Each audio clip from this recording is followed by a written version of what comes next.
Alright, this is part 2 of the Neo RPG video series, and now we're going to be moving across the bottom of the map.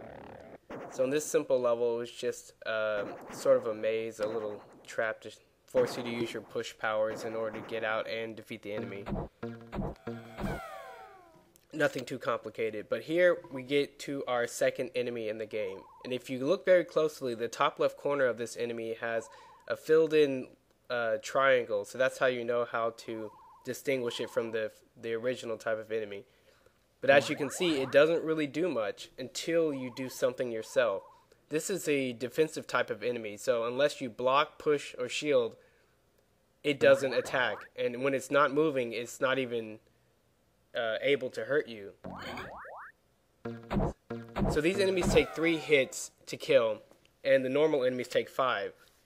But when these enemies are grouped with other enemies, or in groups, they become that much more deadly. Like in this example. Because only one enemy can stay in the center of the circle, even the second enemy here that's the same type, it orbits around the first, and while it's moving, it has the ability to hurt you. So that's a very different kind of AI and movement pattern that you would get from the normal type of enemy, so that alone could throw off some of your strategies. So here's the second boss level in the game, and it's a gauntlet. And the whole point is to kill all the enemies on the screen so that none are alive in order to win. But the problem is those little pink squares keep spawning in new enemies. So unless you're very quick or very powerful, you're going to be quickly overwhelmed by the end.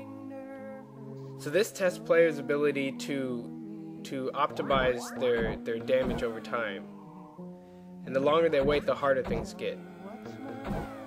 Now the first square at the top spawns the normal type of enemies, the second one spawns the second type, and this third spawns this new long-range archer type enemy, which we'll talk about shortly.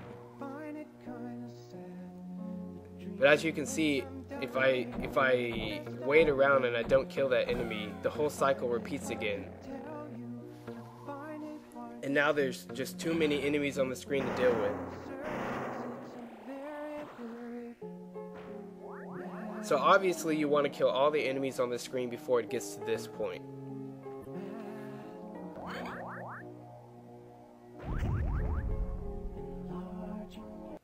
So let's see what it looks like when you do it the right way. This first enemy, 5 rocks. And the second enemy, you can kill it with 5 rocks, or knowing that more enemies are coming, you can set them up in the line pattern like we saw earlier in the game. When they line themselves up, you can get extra damage by pushing them. 3 hits for the second type of enemy, kill the first type. And I could win the game right here just by hitting this one with rocks, but I'll show you what it looks like to wait just a little bit longer. 3 rocks for this guy, and that's it. So it's not too difficult, even though it may seem overwhelming at first. So here's the archer type enemy in a 1v1 encounter. Notice that he only shoots rocks when you're at the very edge of his aiming range, and you can see the aiming range is the circle. And notice he only has 3 rocks he can shoot, so when he runs out, he has to go and get more off the field just like you do. So if you grab all the rocks near him, he will always go towards the nearest rock. Even if you shoot it yourself, he'll go to that one. And then when you're inside of the circle, he backs up very slowly, but when he's moving into range to hit you, he's one of the fastest enemies in the game. So that's one of the dynamics for this character. You push close inside, he becomes a lot less dangerous. But once you're on the outside, you'll see how powerful it becomes when paired with a defensive type enemy. If you try to shield the rock, the defensive enemy will take advantage of the timing. And if your positioning is not good, you're going to be getting hit. So if you get stunned by the rock as well, you're going to leave yourself open for the second type of enemy. So it's important to push inside of the archer's range or take cover behind rocks like this. This stage has 1 of every type of enemy, so you notice the first type is always going to be chasing after you, while the second type is going to be waiting for an opening.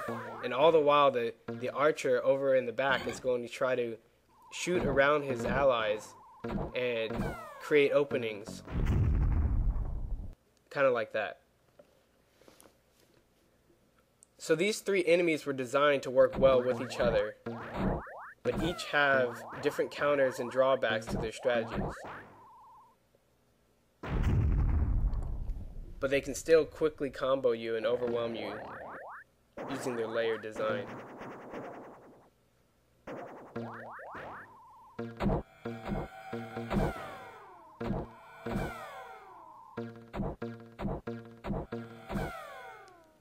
So let's take a look at this level with 4 enemies. 2 are defensive type, one's an archer, and one is the original, number 1 type.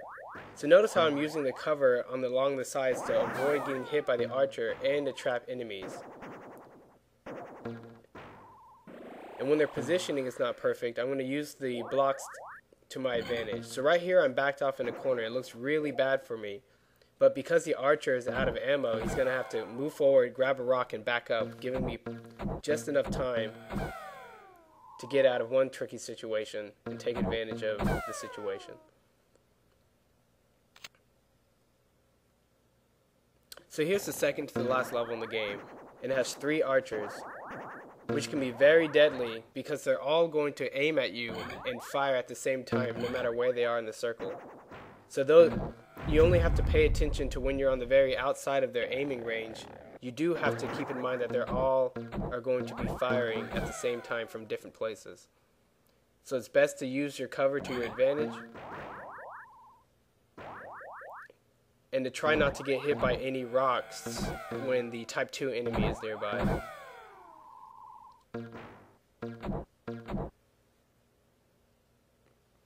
So let's look at what happens if you use the block and push them into a small clump in the middle of the stage. You can use the block for defense against the archers and take advantage of the ricocheting enemy collisions for additional damage. And then once you push inside the range of the archers, they become a lot less deadly.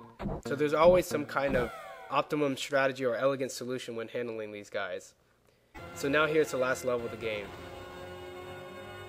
A little dramatic music from Shadow of the Colossus. And as you can see in this level, even though you've never encountered an enemy as big as the boss right there at the top, you should know exactly how he's going to play. The pink thing also spawning enemies, you should be very familiar with that by now. So this last level is sort of a combination of everything you've learned so far. There's blocks for formations, there's all 3 enemy types, because the pink thing, it spawns the enemies at random. And then there's a huge boss enemy that acts a lot like the original type of enemy from the beginning of the game, except for it's a lot bigger and a lot more powerful. So all the same rules apply. The boss can't go through his own allies when they're stunned or when they're moving, so you can use that to your advantage. But the longer that you wait, just like in the Gauntlet level, the more enemies are going to be spawned into the game, so you have to be very efficient about your strategy. But one of the interesting parts about this last encounter is, as long as you don't wake the boss up, you can kind of set things up for yourself in advance and only deal with the enemies that get spawned back up, like right here. So I can take a little bit of time to arrange the field however I want, so that when the battle happens, I get the most advantages.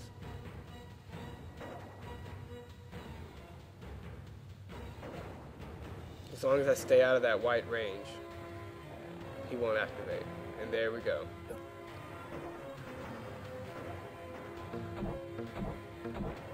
Notice even when you hit the boss with the rocks, it still moves forward instead of being completely stunned like a normal enemy.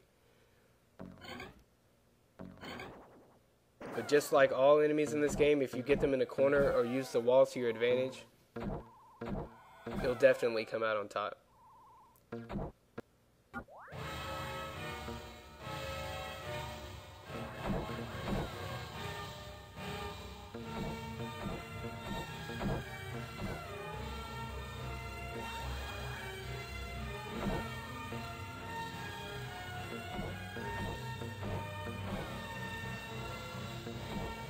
And that's the game. Thanks for watching, everyone.